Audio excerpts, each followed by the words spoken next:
This is Ask an Expat with Marcus and Matt from An Expat's Russia, where we answer your questions about what it's like to live, work, and travel in Russia. Hey everyone, in this video we're going to talk about things that we as Americans, having left Russia, miss about Russia. So what do we miss about Russia? Matt, what is one thing that being back, out of Russia, you have missed? Sure. Well, I think by far the number one thing is just like personal relationships. So we could use work as an example. Of course, I'm not talking about my best friends. Of course, spending time with my best friends in America is always great. But what I'm talking about is people I work with, for example. In Russia, I worked at one company for almost 3 years, and I had like real relationships with those people. I knew, about them. I knew what they like to do in their spare time. We had kind of in-depth conversations about what we wanted to do professionally. I find that in the U.S., a lot of people are very, very closed off. At work, for example, no one is going to talk about their future professional goals. They wouldn't want to, disclose what they're thinking. People really keep to themselves in the U.S. And that's not only at work, that can be in any sort of environment. I think just talking to people on the street in the US, everyone's always very pleasant with you. This is kind of a great example. Everyone's very pleasant with you, but in Russia, nobody's pleasant with you. But if you really start to talk to them, even people on the street, I've gotten into long conversations with people on the street in the US and in Russia. It happens much less frequently in Russia, obviously, right? Right. But you just get talking to someone and they find out you're American, and then they just start asking you questions, and then it gets into this kind of deep conversation. It happened much more often if I was with a friend in Russia and we were speaking English, and then they found out that we were from America, and then we start talking, and we tell them about where we're from and whatnot. Whereas in the U.S., it doesn't happen very often at all.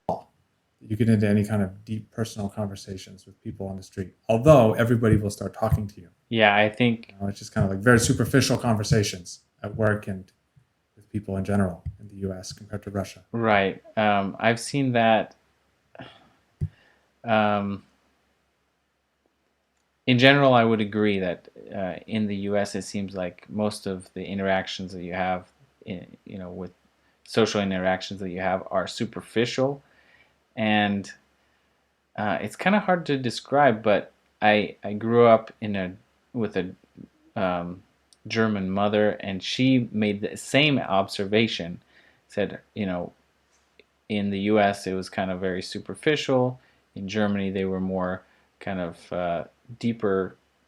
Basically, it comes down to you can't when you start learning a little bit of Russian, you understand you don't call everyone a friend in Russian. There's like friend, acquaintance, co-worker. I mean, there's multiple words that you would use, and in America, at least, you would say, "Oh, my friend." Even if you met him once or twice, you're kind of you're referring to somebody, a friend of a friend, or actually an acquaintance you don't know very well. So that's a good illustration of kind of the depth of friendships in the U.S. versus Russia, where in Russia you might have very deep friendships and they would always help you out, but you only have a few deep friendships versus hundreds of friends in the U.S., or maybe dozens of friends in the U.S., where you reach out to them in need, and sometimes it doesn't work out.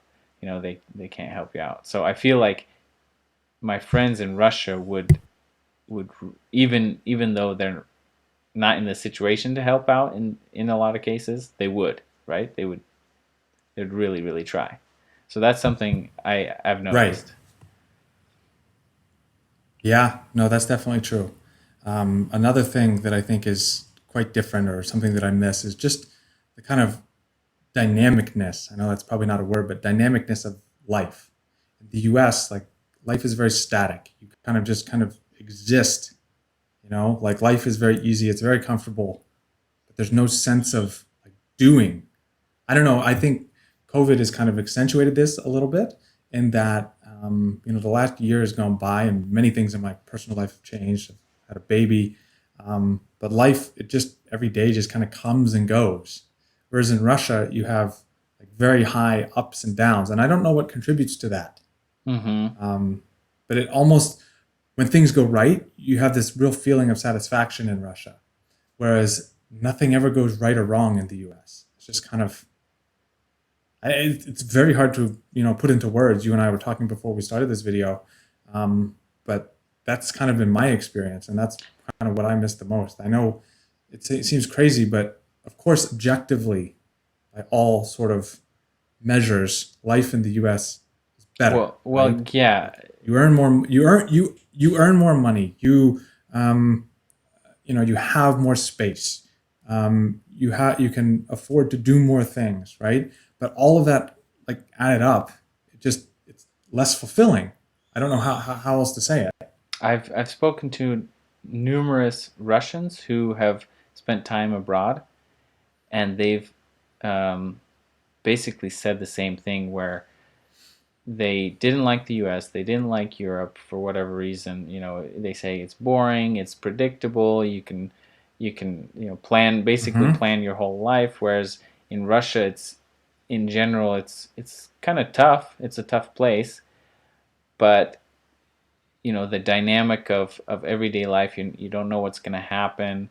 um, 1 day could be up and the next could be down, and it's that unpredictability that really some people like. And I didn't understand that at first. When I first had those types of conversations, I was like, that Hmm. sounds crazy. But having lived there over a period of time, I kind of began to see what they saw. And when you Hmm. that's definitely something I miss. Not the most, but um, kind of having that, like, ability to switch, uh, like switch your plans. Like, you don't make plans too far in advance because they could change, kind of attitude. But it's really hard to Well, it's explain. kind of funny you say that. It's funny you say that because I find myself, it's very hard for me to commit. Like Americans, they'll say like, well, let's do this in 2 months. I'm like, 2 months? Why are we planning what's going to happen in 2 months? I don't know why it is I don't like that, but I hate saying that I will do this in June Right, now. right. I don't know what that is. I don't know if that's a Russianism that's kind of made its way into me, but Americans love to agree to like do some relatively minor activity months down the road. It's strange. It's hard for me to agree to that. Right. I don't know about you, but Even so, I'm in Germany now, and I would say that you have to make an appointment for everything, weeks and weeks in advance. Obviously, I'm not talking about COVID. hmm. That definitely affects it, but in general, you have to plan everything in advance. And I'm thinking, well, what if I just want to go to the one thing I would liked about Moscow?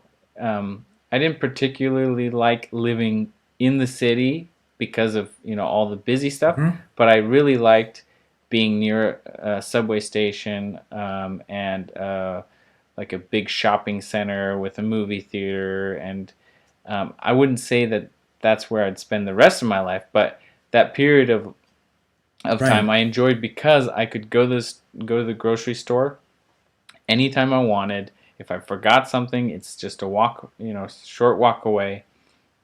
Whereas here in Germany, you have to make sure you know, everything's closed on Sunday. Um, if you forget something, you can't really. That's that's a great point. I didn't even think about that. The just availability of everything in Russia is very, very different than even a huge city in America. One exception, maybe New York City, right? But even where I live, just outside of Houston, I mean, of course the grocery store is open till 11 p.m. But if you go to I was just visiting my parents. All of the restaurants are closed at Yeah, 7:30, 8 o'clock. that's Just what thinking, wait, that's when what? they're And getting even where I am started in here, just Russia. and where I live here, just outside of Houston, everything's closed by 9 o'clock on a Yeah. weekday. All the restaurants. I mean, there's no restaurant after 9 o'clock that's Well, open. speaking But in Moscow, I was gonna say, speaking of actually, not food, even. that's one thing that is totally different. I would say I wouldn't say that I like Russian food, but I don't miss the amount of processed food in the U.S. Have you noticed that? Yeah, I get into arguments. Just visiting my parents. I get in. I wouldn't say arguments, right? But my dad will ask, "Hey, do you want this?" And my first reaction is, "Let me see the ingredients list before I decide if I want it." But I never found myself doing that in Russia. Although I will say there are lots of products, like the very cheap products in Russia. They're also very bad. Yeah. The problem is um, here in the U.S. that you don't have that choice. Like even the expensive stuff, you pull it off the shelf and you look at it and you think, "Oh, there's 97 ingredients in Uh this." huh. Whereas in Russia, like if it's not dirt cheap, you could use cheese as an example, right? If you buy, like you go to Russia and it's like for 100 rubles a kilogram, you can get cheese, right? And you just see it and you know it's bad. But any of the like regular cheeses, the number one ingredient is milk. I don't know if you've noticed this, but when you go to the US, there's so many things that are labeled cheese, but if you actually read like the little fine print at the bottom, it says cheese product. Uh huh. It's not actually cheese. Well, I found it hard to actually And get processed food in Russia. We would go to the store, and my wife cooked almost every day. Like we would shop to cook, to actually cook, boil yeah, things and fry things. Here in Germany, you can get a lot of processed food. In the U.S., it's hard to not get processed food when you're going through the yeah. supermarket. It's like, oh, this would be so fast. This would be so convenient. And Yeah, well, I found that my disposable income here in Texas is much higher than it was just outside of Washington, D.C. I find myself able to just grab the nicer food, and it's so much more expensive, yeah, right? Like if you want to get a decent tomato sauce that doesn't have preservatives and high fructose corn syrup, it's like $6 or $7 for a bottle. Whereas 80% of what's on the shelf, maybe even 90% of what's on the shelf in the US, the first or third ingredient is high fructose corn syrup in a tomato sauce, and you think, what? mm-hmm. And that's $2 or $3. But if you want to grab one that's decent, you have to pay double, sometimes even triple. What about the natural food scene in the U.S.? So I haven't been in the U.S. for a long period of time, for a number of years. So is going to the Well, store to get I, natural homegrown products easy? okay. So I think we have to differentiate here, right? Because the overall availability of high quality products, I think, is better in Russia. Like the average person can afford it, right? Right. If we want to talk about variety of high quality stuff, of course it's better in the United States. But it costs so much more to buy those. Mm-hmm. So, like, let's say on average, it's cost double to get something that's organic, high quality, without preservatives in the United Mm-hmm. States. Whereas in Russia, it's usually like the average product is, organic to whatever degree, right? You can go to like the local market in Russia, right? The rynak, and you can just buy all of the vegetables and fruits that are in season that the babushki are selling. That option only exists if you go to Whole Foods in a big city in the US. Yeah, that's a good point. Did you go to the So market in Russia a lot though? I wouldn't say I went a lot just because it wasn't convenient to where I lived. When I lived in St. Petersburg, I would go much more often. I remember, this is a crazy story, but I remember going to the market in St. Petersburg and they would have like Thai mangoes Mm-hmm. and they were like dirt cheap. They were dirt cheap. But you come to the United States and you want to get a nice Thai mango, you can't even get one. Hmm. It's a funny story, but the mango growers in the United States teamed up and lobbied in Washington to ban all imports of mangoes for, like, I don't know what the reason was. Um, you know, uh, but you can't actually get a lot of stuff in the U.S. now because of political reasons, Right. unless it's grown in the U.S. Um, Whereas in Russia, I think if you're willing to pay a lot in Russia, we're talking about how much it costs, right? If you're willing to pay a lot in Russia, you can get anything, high quality, not high quality, imported from any country of the world. In the US, maybe the variety is better for the average person, but it also costs a lot. mhm. But like if we want to talk about like the basic level of food, I think the average person has a better opportunity to buy higher quality food in Russia, especially if you think about like seasonality. So in the US, you can get tomatoes all year round. You can get blueberries all year round, raspberries all year round, strawberries all year round, which you can't do in Russia. But they taste like nothing here, Yeah. right? Because they're grown somewhere in some. Yeah, it's a really deep topic. Well, I I mean, get a little too I'm passionate about trying it. to think about the meals that we had on a regular basis, and I I don't remember a huge variety, but I remember wholesome meals, right? So Right. we we cooked almost every day. We would go to the store more often, obviously, because it was right there. That's another thing is you don't necessarily buy for the whole week, or you buy a little bit every day, um, which obviously the you don't have you can buy the products that are fresher and just go to the store more often. Um, but once when I go to the U.S., I'm looking at the shelves. I'm like, man, I barely know what to choose because there's so many options. Right. Um, Right. Well, the other thing in the U.S. is you have 90%, I think, of all the food on the shelf at a grocery store is produced by like three or four companies. Whereas in right. Russia, there are less options for everything, but the options are all different, Did you? right? Like if you go and you go to Russia and you want to buy pickles, right? In the U.S., you have like I don't know 10 feet of pickles, right? But they all taste the same, and they're all from one or Yeah, two they're companies. Whereas you go to rebranded. Russia, there's like a small little shelf, I guess, right? A couple shelves, but you have like 15 different kinds and different tastes of pickles. I know pickles maybe not the best example, right? Because they're a big part of Russian cuisine, but I'm just kind of using that as an example. One of my favorite stores that we went to get food was actually um, just recently. Like they've blown up across Moscow and probably Gooseville. Vkusville, yeah.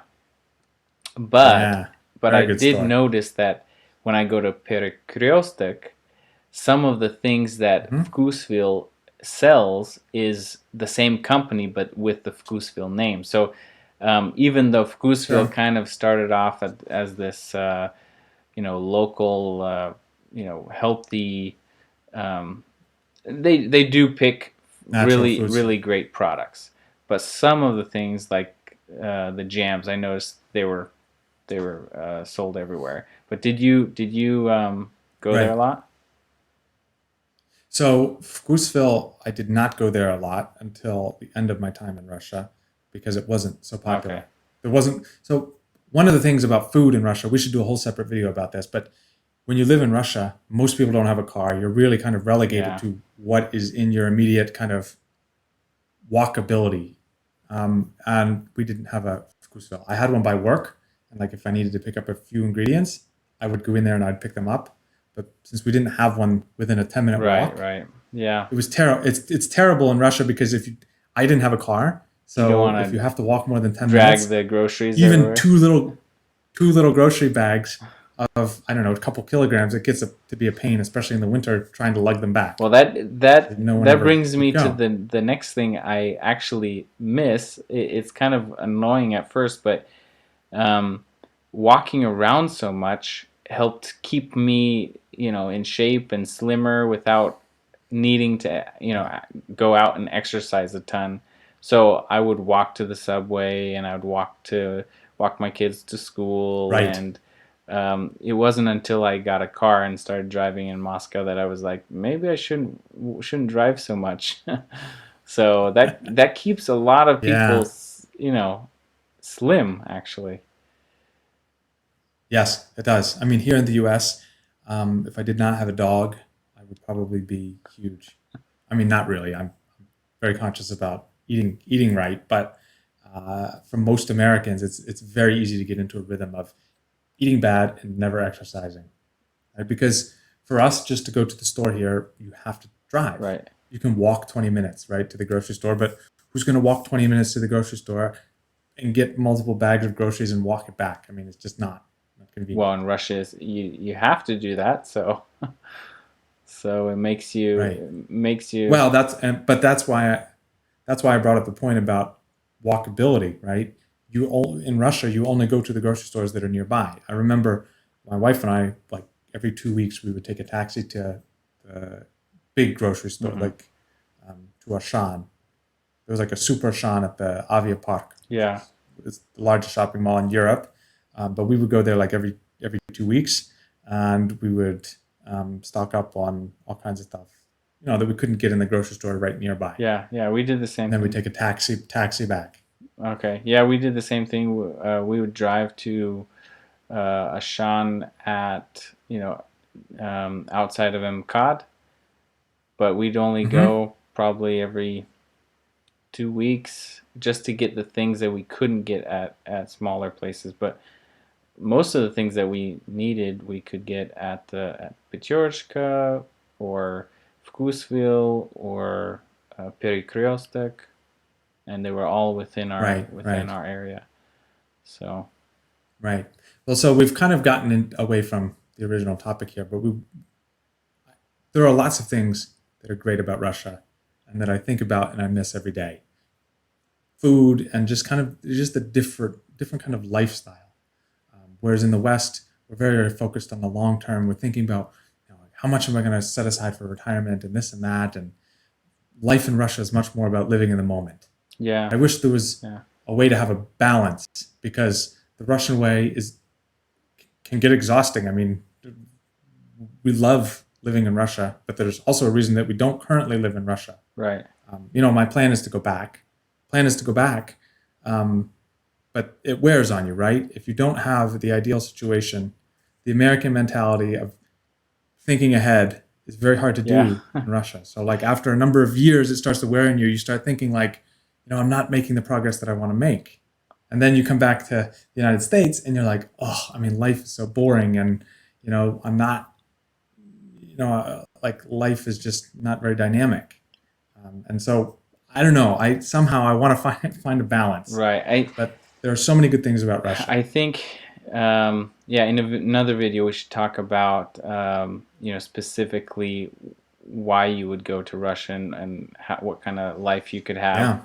Yeah. But I've spoken to a lot of foreigners who try to make their lifestyle work in Russia, and it Right. doesn't work very Well, well. that They're doesn't gonna work. have to, compromise on one of those things is that kind of flexibility of your schedule. Like, people just want to meet at 11 o'clock for whatever. If you're trying to meet somebody, they're like, hey, let's just do it tomorrow after, pretty late. And you would think, in America or in Europe, you'd be in bed by then.